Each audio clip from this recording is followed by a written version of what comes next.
What's up guys, in this short tutorial I will show you how to prevent your iOS 14 device from not connecting to your Wi-Fi network, in case you experience a slow connection or when your Wi-Fi is disconnecting randomly. This should be quite an easy tutorial, but if you still have any questions then leave a comment and let me know. So first of all, make sure that your Wi-Fi connection is working with another device.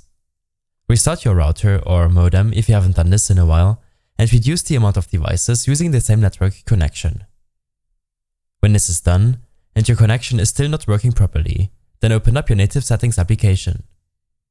Here, under Wi-Fi, select your Wi-Fi connection and tap on Forget this network.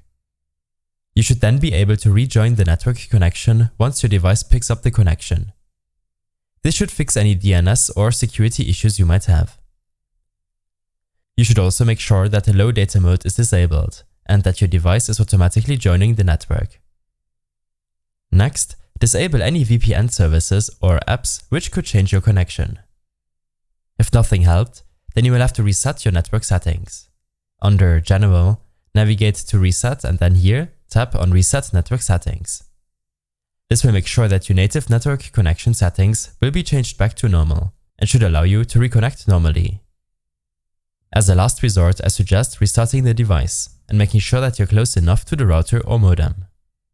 I hope this helped you out. Leave a comment if you have any questions and see you in the next one.